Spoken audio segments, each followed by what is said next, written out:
Everyone, I am Bharti Sharma, your spoken English educator, and I welcome you all in this new and again important class of mine in which we are going to discuss the third part of tenses series, right? So आज हम सीखेंगे third part tenses series का. I hope आप सबको याद है. Come on, tell me. क्या है हमारा third part? Future tense. Absolutely right? So as you know that we have done with the two types of tenses, that was present and past tense, and now we're going to do future tense. Clear? तो आज हम future tense के बारे में अच्छे से detail में हर एक चीज को समझने वाले हैं. पूरा फ्यूचर टेंस हम अच्छे से समझेंगे. So without any further delay let's get started with the class. Alright students, तो चलिए स्टार्ट करते हैं फ्यूचर टेंस को. सबसे पहले समझते हैं फ्यूचर टेंस आखिर है क्या. So in grammar a future tense is a verb form that generally marks the event described by the verb as not having happened yet but expected to happen in the future. ठीक है, grammar के हिसाब से अगर मैं बात करूं तो सिंपल सी बात है, फ्यूचर टेंस ये बताता है कि जो एक्शन, जो इवेंट अभी तक नहीं हुआ है और वो हो सकता है कब, सिर्फ फ्यूचर में, उसे हम कहेंगे फ्यूचर टेंस. फ्यूचर का मतलब क्या हुआ? भविष्य. यानी कि एक ऐसा वक्त, एक ऐसा टाइम पीरियड जो आपने, मैंने या किसी भी और ने नहीं देखा है सिवाय भगवान के. राइट? सो फ्यूचर यानी भविष्य, जो अब से 1 मिनट बाद भी क्या होगा आपको नहीं पता, 1 घंटे बाद क्या होगा नहीं पता, कल क्या है, परसों क्या है नहीं पता. Right? And that is why future tense इसको कहा जाता है. तो चलिए, ये था हमारा फ्यूचर टेंस का डिस्क्रिप्शन. थोड़ा सा आपको आई होप समझ में आया है. अब हम इसमें 4 टाइप्स पढ़ेंगे. Again you know that, right? And what is it? सबसे पहले हम समझेंगे simple future tense, then we gonna understand about the future continuous, later we gonna understand about future perfect, and last but not least, that is a future perfect continuous tense. Clear? So we're gonna understand all of these things in detail. Let's get started with the first type of future tense, and that is simple future tense. तो चलिए सबसे पहले समझ लेते हैं simple future tense क्या कहता है. It indicates an action that will take place after the present time and that has no real connection with the present time. ठीक है, क्या इंडिकेट करता है? ये उन एक्शन को इंडिकेट करता है that will take place, जो take place होंगे, यानी जो होंगे, जो अभी तक नहीं हुए हैं, जो फ्यूचर में होंगे. ठीक है, आफ्टर द प्रेजेंट टाइम, इस प्रेजेंट टाइम के बाद जो भी एक्शंस होंगे उसे हम कंसीडर करेंगे सिंपल फ्यूचर टेंस में. That has no real connection with the present time, जिसका रियल टाइम कनेक्शन कोई भी नहीं है प्रेजेंट टेंस के साथ. ठीक है, now let's take the examples. She will visit her ailing mother soon. ठीक है, वो अपनी बीमार ग्रैंड मदर यानी दादी से जल्द ही मिलेगी. यानी अभी तक नहीं मिली है, प्रेजेंट टेंस था. मिलेगी यानी ये एक्शन फ्यूचर में होगा. ठीक है, so she will visit her ailing grandmother soon. Clear है? ये है आपका sentence structure. Then next is it is also used to denote facts और इवेंट्स ऑफ सर्टेनिटी. ठीक है, ये हम तब भी यूज करते हैं जब हम डिनोट कर रहे हैं कुछ फैक्ट्स को. ठीक है, इवेंट्स ऑफ सर्टेनिटी को, तो हम यूज करते हैं simple future tense. For example, the police will not release additional information. That's a fact. ठीक है, पुलिस जो है एडिशनल इंफॉर्मेशन नहीं रिलीज करेगी. That's a truth. ठीक है, then next is it is used to give a warning or take a spontaneous decision. ठीक है, हम कई बार इसको एज अ वार्निंग देने के लिए भी यूज करते हैं. कई बार स्पॉन्टेनियस डिसीजन मतलब ऑन द पॉइंट हम डिसीजन लेते हैं तो भी हम यूज करते हैं. ठीक है, I will meet him later. जैसे मैंने अभी अभी डिसाइड किया, स्पॉन्टेनियस डिसीजन है मेरा कि I will meet him later, मैं उससे बाद में मिलूंगी. That can be a spontaneous decision. और इसी टाइम पर अगर मैं कोई वार्निंग भी यूज करती हूँ तो भी हम यूज कर सकते हैं इसको. ठीक है, then later that is to express readiness. जो आप रेडीनेस को एक्सप्रेस करना चाहते हो कि आप एकदम तैयार हो किसी चीज के लिए, तो हम यूज कर सकते हैं. You going to see what I mean. जैसे अभी रेडी हूं, मैं अपनी साइड से रेडी हूं कि अब तुम देखने वाले हो कि मेरे मतलब क्या था. You going to see what I mean, ठीक है, तुम देखने वाले हो कि मेरा मतलब क्या था। सो दिस इज हाउ। और यू कैन से, अगर जैसे एक और एग्जाम्पल से समझाऊं तो जैसे आपके सामने भी कोई पर्सन है और आप हो, ठीक है, अब आप स्विमिंग पूल में हो, I mean of course swimming कर रहे हो, एंड आप एकदम से अपने फ्रेंड से कह रहे हो सामने वाले से, see I am just going to jump into the water, तो आप रेडीनेस दिखा रहे हो उसमें कि आप रेडी हो उसमें, ठीक है। Then next is to give an invitation or an order to someone. जो आप किसी को invitation देते हो या order देते हो किसी को, तो आप use कर सकते हो simple future tense का, जैसे will you come to the dance with me? Will you come to the dance with me? You're inviting some other person, right? So these are the situations where you can use simple future tense. I hope this is clear to you. Let's move ahead and understand the sentence structures. All right, students, now let's understand the sentence structures, and here you go with the affirmative sentence structure for simple future tense. So it will need again subject, then we're going to use will. We're going to use will, then we1, then object. That's the simple one. कुछ भी नहीं है, सिर्फ और सिर्फ will का use करना है और we1 का यूज करना है, and then you're good to go. Subject, will, V1, object. That's it. ठीक है, अब बात करते हैं एग्जाम्पल्स की. She will finish her work. वो अपना काम फिनिश कर लेगी, ठीक है. Children will play on the ground. Children कहां पर खेल रहे होंगे? ग्राउंड पर खेल रहे होंगे, ठीक है. वो अपना काम खत्म कर लेगी, बच्चे ग्राउंड पर खेल रहे होंगे, ठीक है. All of these events are actually telling you that the event is going to happen in the future, ठीक है. So ये है आपका sentence structure, subject, will, V1, object. That's it, ठीक है. Now negative sentence structure के लिए कुछ नहीं करना, again आपको सिर्फ not का addition करना है, तो ये बन जाएगा subject, will, not, V1, object. That's it. Subject, will, not, V1, object, ठीक है. तो example के लिए he will not go to the market. वो मार्केट नहीं जाएगा, he will not go to the market, ठीक है. तो जितने भी नेगेटिव सेंटेंस उनके लिए आपको नॉट लगाना ही लगाना है, ठीक है. Now she will not buy anything. वो कुछ भी नहीं खरीदेगी, she will not buy anything, ठीक है. Now let's talk about the interrogative sentence structure. Interrogative के लिए सिर्फ will की पोजीशन को चेंज करेंगे, सब्जेक्ट से पहले रख देंगे, एंड देन आपका काम हो गया, ठीक है. सो will, then subject, then V1, then object, question mark, ठीक है. ये है आपका पूरा सेंटेंस स्ट्रक्चर. चलिए अब बात करते हैं एग्जांपल्स की. सो एग्जांपल में क्या होगा? will she carry an umbrella? will she carry an umbrella? सो इसका क्या मतलब हुआ कि क्या वो अम्ब्रेला कैरी कर रही होगी, क्या वो अम्ब्रेला कैरी कर रही होगी. एक इंट्रोगेटिव जब भी कहीं आपके सामने आए, आपको मैंने ये बात पहले भी बताई है कि इंट्रोगेटिव का मतलब ही होता है क्वेश्चन, यानी सवाल का पूछना, ठीक है. इंटरोगेटिव अब सवाल के तौर पर तो सवाल ही लगना चाहिए, है ना. Will she carry an umbrella? क्या वो अम्ब्रेला कैरी कर रही होगी? This is how you create it, ठीक है. Then will it rain today? क्या आज बारिश हो रही होगी? Will it rain today? क्या आज बारिश होगी? क्या आज बारिश होगी, ठीक है. So these are the sentence structure for what? For simple future tense. I hope ये क्लियर है. आगे बढ़ते हैं और देखते हैं हमारा second type of future tense. All right students, now let's talk about future continuous tense, ठीक है. क्या है ये है कि ये कहता है it indicates an action in the future that is longer in duration then any other action in the future, ठीक है. ये क्या इंडिकेट करता है कि ऐसा एक्शन जो फ्यूचर में लॉन्गर होगा, क्या होगा? लॉन्गर होगा. सो उसको दिखाता है फ्यूचर कंटिन्यूअस टेंस, ठीक है. कि ऐसा एक्शन जो फ्यूचर में होगा, फ्यूचर में होगा, ठीक है. होगा, सारे के सारे काम फ्यूचर में ही होने हैं, लेकिन फर्क ये रहा कि वो इस टाइम ये काम कर रही होगी, ठीक है. इतने बजे से उतने बजे तक वो इस काम को कर रही होगी, थोड़ा सा लॉन्गर हो जाता है. दैट्स इट, ठीक है. चलिए let's talk about the example. Here you go. He will have been exercising an hour at 2, ठीक है.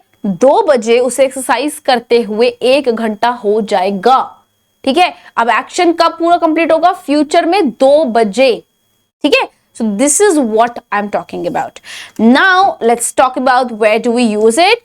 So we use it when we want to predict future events. जब भी हम फ्यूचर इवेंट्स को predict करते हैं तो हम यूज करते हैं। बहुत बार होता है कि हम नेचुरली हम प्रिडिक्ट करते हैं, देखना इस टाइम ना वो आ रही होगी, इस टाइम ना वो ये कर रहा होगा, इस टाइम वो कर रहा होगा, so at that time we use future continuous tense. Clear है? Okay students, now let's talk about the example. Here you go. He will be coming here to paint the walls. Now we are predicting this thing. We're not sure कि वो आ भी रहा है कि नहीं, but मैं predict कर रही हूँ कि वो यहाँ पर आ रहा होगा walls को paint करने के लिए, ठीक है? He will be coming here to paint the walls, ठीक है? Then ask or inquire about events in the future. When you want to ask something about the event, or maybe when you want to inquire about the event, then you can use future continuous again. Here you go with examples. Will she be waiting for me? क्या वो मेरे लिए wait कर रही होगी? अब ये हम पूछ रहे हैं, we are asking, ठीक है? क्या वो मेरे लिए wait कर रही होगी? Will she be waiting for me? Will she be waiting for me? Then to refer to events in the future that have a continuous nature or occur regularly. ठीक है, जब हम रेफर कर रहे हैं उन इवेंट्स को, फ्यूचर के उन इवेंट्स को that have a continuous nature, जिनका नेचर कैसा है, कंटिन्यूअस, जो चलता जा रहा है, और या फिर रेगुलरली होता है, तो भी हम यूज कर सकते हैं इसको।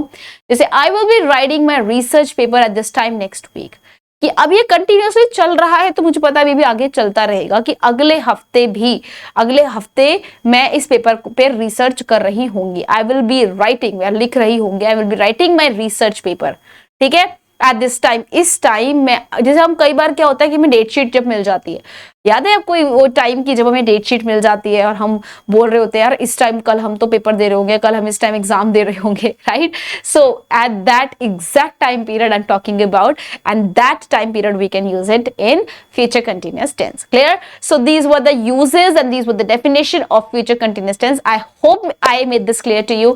Let's move ahead and understand sentence structures as well. All right, students, now let's talk about the sentence structure. Here you go with the first structure, that is affirmative sentences. Now, इसमें भी हम will का use definitely करेंगे. Now, एक चीज का मैंने आपको प्रॉमिस करा था, भूल गई एक्चुअली मैं. देखो क्या होता है कि आप जो will यूज करते हो, कहां से? सिंपल फ्यूचर टेंस से. सिंपल फ्यूचर टेंस के बाद फिर कंटिन्यूअस में, फिर परफेक्ट में, फिर परफेक्ट कंटिन्यूअस में. इन चारों में एक चीज कॉमन रहेगी, वो रहेगा विल. ठीक है, विल रहेगा ही रहेगा, बस उसमें छोटे मोटे चेंजेस आने, वो आपको याद करने हैं. ठीक है, चलिए अब सब्जेक्ट, फिर इसके बाद मैंने बताया था अभी प्रॉमिस किया तो कैसे तोड़ूं, तो विल को यूज करते हैं, इसके साथ हम यूज करते हैं बी का. किसका? बी का. तो subject then will then be, subject then will then be. ठीक है, subject will be then V1. Continuous की बात करेंगे, प्रॉमिस था मेरा, तो V1 और ing डेफिनेटली यूज करना पड़ेगा. So subject will be V1 ing and then object. That's it. Simple था, बिल्कुल था. चलिए let's take the examples as well. The doctor will be curing the patients. Doctor patients को ठीक कर रहे होंगे. ठीक है, doctor will be curing the patients. ठीक है, then next is she will be cleaning her home. वो अपना घर साफ कर रही होगी. She will be cleaning her home. Clear? So these were the example for affirmative sentence. I hope ये clear है.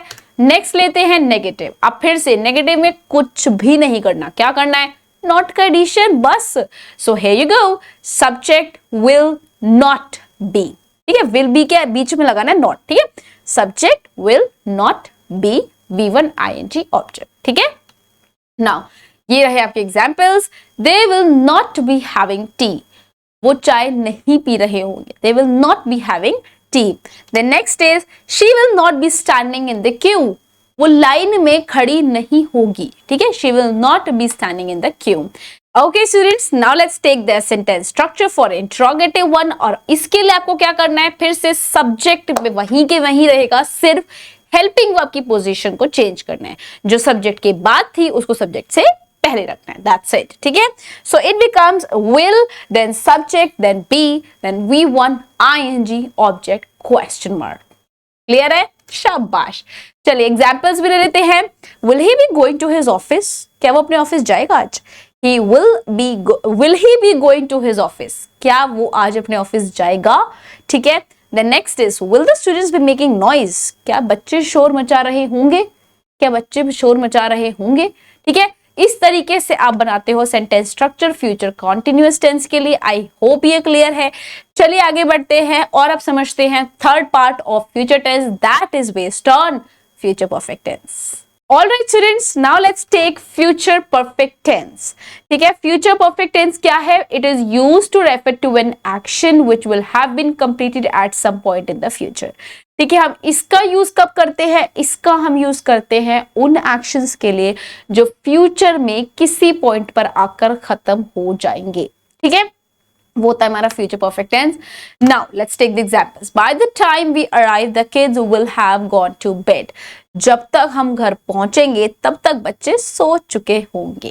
ठीक है, अब हमने यहां पर बोला है at some point in the future, यानी कि फ्यूचर में किसी एक पॉइंट पर वो एक्शन कंप्लीट हो जाएगा। यहां पे कैसे हो रहा है? यहां पे ऐसे हो रहा है कि जब तक हम घर पहुंचेंगे उस पॉइंट तक बच्चे सो चुके होंगे। समझ आया? तो ये है हमारा फ्यूचर परफेक्ट टेंस। आगे देखते हैं इसे कहां यूज कर सकते हैं हम। Future perfect tense used to talk about something that will be completed before a specific time in the future. अब दोनों ही बातें हैं, कई बार हम एक पॉइंट दे देते हैं, कई बार हम किसी एक पॉइंट से पहले उस एक्शन को कंप्लीट कर लेते हैं। ठीक है, नाउ एग्जांपल के लिए the guests are coming at 8 PM, I have finished cooking by then. ठीक है, गेस्ट जो है 8 बजे तक आ जाएंगे, उससे पहले मैं अपना काम कंप्लीट कर चुका होऊंगा। ठीक है, तो दोनों ही इस सिचुएशंस में आप इसको यूज कर सकते हो। Then we can use the phrases like by और बाय द टाइम। हम ये ध्यान रखिएगा फ्यूचर परफेक्ट टेंस के टाइम पर हम ऐसे फ्रेजेस बहुत यूज करने को आप देखने को ही बहुत मिल जाएंगे, बाय द टाइम, बाय करके। ठीक है, मतलब क्या है? Meaning at some point before, या तो एट सम पॉइंट बिफोर भी होता है और आफ्टर भी होता है, both are the things to give the time period in which the action will be completed. ठीक है, let's take the example. By the time we get theatre the film will have started. जब तक हम theatre पहुंचेंगे तब तक film start हो चुकी होगी। ठीक है, तो ये बाय और बाय द टाइम, इस तरीके के फ्रेजेस हम फ्यूचर परफेक्ट में बहुत यूज करते हैं। So make sure to use them जब भी आप दिखाना चाहते हो कि उस पॉइंट तक आप वो काम कर चुके होंगे या उस पॉइंट से पहले वो काम हो चुका होगा, इस तरीके की बातों के लिए। तो चलिए, I hope future perfect tense clear है। अब देख लेते हैं इनके सेंटेंस स्ट्रक्चर्स को भी। All right, here you go with the sentence structure for future perfect tense. सबसे पहले हम देखेंगे affirmative sentence structure को। ठीक है, अब फिर से हम लेंगे सब्जेक्ट, फिर से हम लेंगे will, जैसा कि प्रॉमिस किया था। ठीक है, सब्जेक्ट will। अब इसमें क्या चेंज आएगा? कम ऑन, सोचिए, थोड़ा सा दिमाग लगाइए। देखो, परफेक्ट की बात करते तो हैज, हैव और हैड के अलावा हम कुछ यूज ही नहीं करते हैं। ठीक है, तो जब बात आती है फ्यूचर की, उसमें हम यूज करेंगे हैव का। किसका?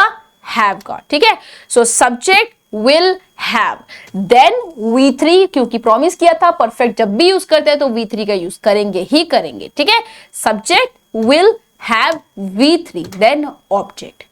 ये है आपका पूरा सेंटेंस स्ट्रक्चर। ठीक है, now let's take the example. Here you go. He will have eaten his lunch. He will have eaten his lunch. Then next is Mahesh will have broken the glass.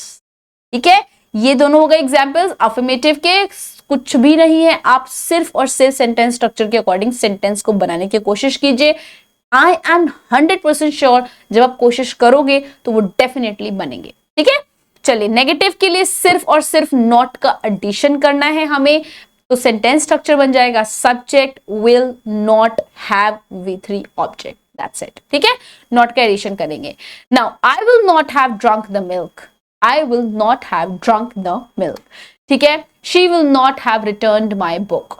ठीक है, तो ये है examples. Next is interrogative. फिर से will की position को change करके सब्जेक्ट से पहले ले आइए and then you are good to go. Will subject have V3 object question mark. ठीक है, now here you go with example. Will she have bought a new laptop. Will she have bought a new laptop? Then, will Rita not have cooked the food? Will Rita not have cooked the food? So this was about the future perfect tense. These were the structures. This is how you create sentence structures for future perfect tense. Clear है? अब हम समझते हैं future tense का last part and that is based on future perfect continuous tense. Let's understand this as well. All right, students, now let's talk about a future perfect continuous tense. This tense is used to describe an event that is ongoing and will complete sometime in the future.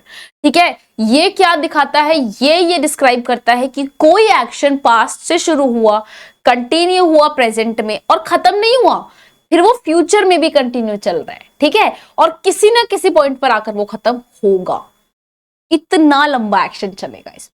ठीक है, then a time reference is used to indicate the starting point of the event or action or how long it has been continuing. ठीक है, कई बार हम time reference का भी use करते हैं कि वो कितनी देर से वो एक्शन हो रहा है. ठीक है, कब स्टार्ट हुआ था, कब खत्म होगा, कई बार टाइम रेफरेंस भी मिल जाता है.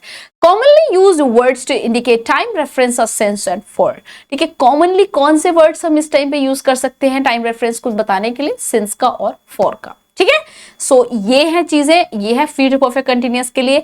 चलिए, आई होप ये क्लियर है. एग्जांपल्स भी देख लेते हैं. They will have been living in Mumbai for 10 years. ठीक है, वो मुंबई में 10 सालों से रह रहे हैं. यानी कि 10 साल पहले उन्होंने एक्शन स्टार्ट किया था, वहां पे रहना स्टार्ट किया था और वो कंटिन्यू हुआ और अभी भी कंटिन्यूली रह रहे हैं. ठीक है, then next is I will have been walking for 3 hours. मैं 3 घंटे से चल रही होंगी. 3 घंटे पहले एक्शन स्टार्ट हुआ, वो एक्शन अभी भी कंटिन्यूसली में चल रहा है. ठीक है, so this is what future perfect continuous tense is all about. Let's understand the sentence structures as well. Okay students, now here you go with the sentence structure. In the very last time I'm telling you the sentence structure for future perfect continuous tense, and please pay attention towards it as well. So here you go with the affirmative sentence structure. क्या होगा? Subject का use होगा सबसे पहले, then we're gonna use will, then we're gonna use have, then been. ये होता है perfect के हिसाब से. Subject, will, have, been. ये हमने फ्यूचर परफेक्ट में भी देखा था, तो फ्यूचर परफेक्ट कंटिन्यूअस में भी देखेंगे.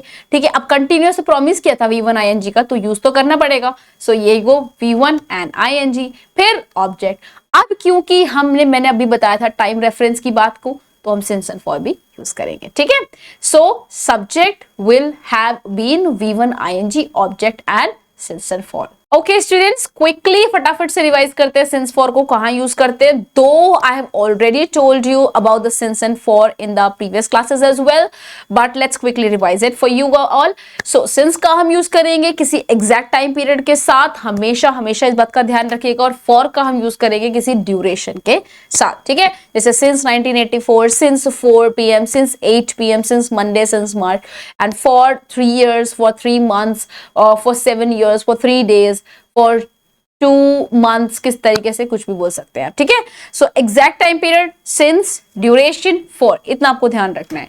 चलिए एग्जाम्पल ले लेते हैं. So they will have been sleeping since 2 PM. ठीक है, 2 PM is an exact time period, इसलिए हम यहाँ यूज कर रहे हैं सिंस का. ठीक है, they will have been sleep plus ing, sleeping since 2 PM. ठीक है, then next is Mahima will have been washing clothes for 2 hours. ठीक है, महिमा जो है 2 घंटे से कपड़े धो रही होगी. ठीक है, 2 घंटे पहले एक्शन शुरू हुआ, वो कंटिन्यू होगा. ठीक है, so this was the sentence structure for affirmative sentence. ये आई होप ये क्लियर है. चलिए आगे बढ़ते हैं और देख लेते हैं नेगेटिव और interrogative sentence structure as well. Alright students, so here you go with the negative sentence structure. Negative में कुछ भी नहीं है, सिर्फ not का addition.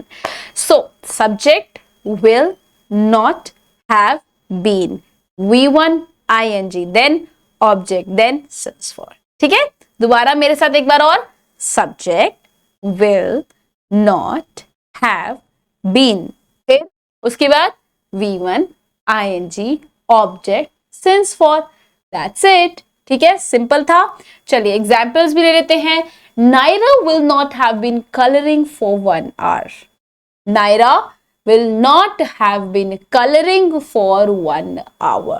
ठीक है, then next is they will not have been completing the project since March. ठीक है, so these were the examples for negative sentences. Now let's take the example for interrogative sentences as well.